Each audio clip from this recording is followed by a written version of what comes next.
Dubai के शेख ने palm island बनाने का जो सपना देखा था, एक वक्त में आकर वो दुबई के सर का दर्द बन गया। दुबई के शेख ये चाहते थे कि इस आइलैंड के हर विला के बाहर प्राइवेट बीच मौजूद हो। दोस्तों, आपने इस वीडियो के पहले पार्ट में ये देखा कि दुबई ने किस तरह अपनी कोस्ट लाइन को 70 किलोमीटर से बढ़ाने के लिए ये आइलैंड बनाने का फैसला किया। आइए जानते हैं ये आइलैंड बनाने के लिए 99 लाख टन पत्थर को कहां से अरेंज किया गया, और जब आइलैंड डूबने लगा तो इंजीनियर्स ने ऐसा क्या किया कि ये आइलैंड बच गया। आइए जानते हैं उमर एक्सपो की इस वीडियो के अंदर।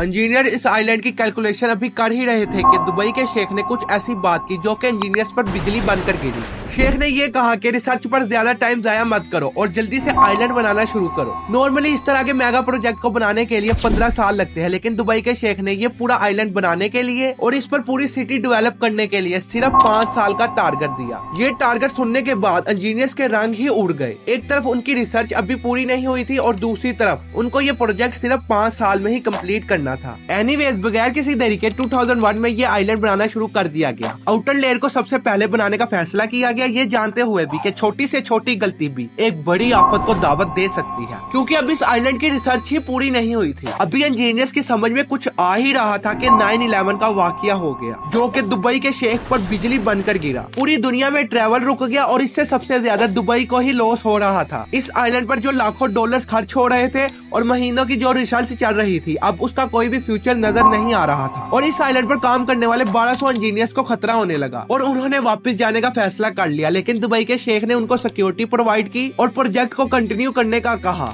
नवंबर 2001 में आइलैंड की आउटर लेयर का काम फिर से शुरू हो गया। इस आइलैंड के 2 अलग अलग हिस्से थे। एक ये पाम ट्री शेप जो कि रेत से बनना था और इसको समंदर की लहरों से बचाने के लिए आउटर आइलैंड बनना था जो कि रॉक से बनना था। अब मसला ये था कि इतने पत्थर आएंगे कहां से। इस आइलैंड को बनाने के लिए 5.5 मिलियन क्यूबिक मीटर्स पत्थर की जरूरत थी। ये पत्थर दुबई से तो अरेंज नहीं किए जा सकते थे क्योंकि वहाँ सिर्फ रेत होती है, इसलिए UAE की 16 अलग अलग लोकेशन से ये पत्थर लेने का फैसला किया गया और इन लोकेशन पर माउंटेन को डायनामाइट से ब्लास्ट किया जाता था सुबह और शाम, और बड़े बड़े पत्थर निकाले जाते थे। ये एक एक पत्थर ही 6 टन से ज्यादा का होता था और इन पत्थरों को पहले ट्रक्स में ले जाया जाता था, उसके बाद शिप्स में लोकेशन तक पहुंचाया जाता था। अब इन पत्थरों को समंदर के अंदर ठीक तरीके से रखना ही एक चुनौती थी। इसको चेक करने के लिए डाइवर्स 30 मीटर तक पानी के नीचे जाते और हर पत्थर की डायरेक्शन और लोकेशन को चेक करते और बाहर आकर ओके का साइन देते, और ऐसे ही करते करते 6 महीने बीत गए और 4 किलोमीटर लंबा ब्रेक वाटर बन गया। लेकिन अभी भी 7 किलोमीटर बाकी था और जो शेख ने आइलैंड को बनाने के लिए डेडलाइन दी थी उसके मुताबिक सिर्फ 21 महीने बाकी बचे थे। अब इंजीनियर्स ने ये दोनों आइलैंड एक साथ बनाने का फैसला किया। अब इस आइलैंड को बनाने के लिए 1.5 करोड़ टन रेत चाहिए थी,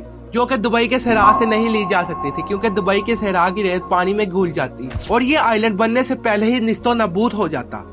अब एक इंसान आइलैंड के बॉर्डर पर वॉक करता और GPS के जरिए ड्रेजर को सिग्नल देता और पिन पॉइंट पर ही ड्रेजर रेत को स्प्रे करता। अब पाम आइलैंड की 16 में से 9 शाखें बन चुकी थी, लेकिन अब एक नया मसला इंजीनियर्स के सामने आ गया। जो आइलैंड समंदर की लहरों को रोकने के लिए बनाया गया था वो तो अपना काम बिल्कुल ठीक तरीके से कर रहा था, लेकिन इससे पाम आइलैंड के अंदर का पानी चल नहीं रहा था, जिससे वो गंदा और बदबूदार हो गया। अब इस पानी को जल्द से जल्द कैसे निकाला जाए, यह भी इंजीनियर्स के सामने एक चुनौती थी, जिसका हल बहुत ही जल्दी ढूंढ लिया गया। इस बॉर्डर आइलैंड को दोनों तरफ से तोड़ दिया गया, जिसकी वजह से अंदर का पानी चलना शुरू हो गया और कुछ हफ्तों में ही साफ हो गया। अगस्त 2003 में ये आइलैंड को कंप्लीट कर लिया गया। अब बस इस पर सिटी डेवलप करनी थी, लेकिन इंजीनियर्स के सामने मसले ही मसले थे, चुनौतियां ही चुनौतियां थी। इतनी मेहनत करने के बाद और लाखों डॉलर्स खर्च करने के बाद ये आइलैंड डूबने लगा क्योंकि ये आइलैंड की रेत लूज थी, जिसकी वजह से ये पानी के नीचे बैठ रही थी, जिसको देखने के बाद इंजीनियर्स के रोंगटे खड़े हो गए। और इस वक्त पूरी दुनिया की नजरें इस प्रोजेक्ट पर थी। ये शेख की इज्जत और पैसा दोनों का सवाल था, जिसको हल जल्द से जल्द करना था। पाम आइलैंड ऐसे ही खत्म हो रहा था जिस तरह ये बाउल में रेत खत्म हो रही है।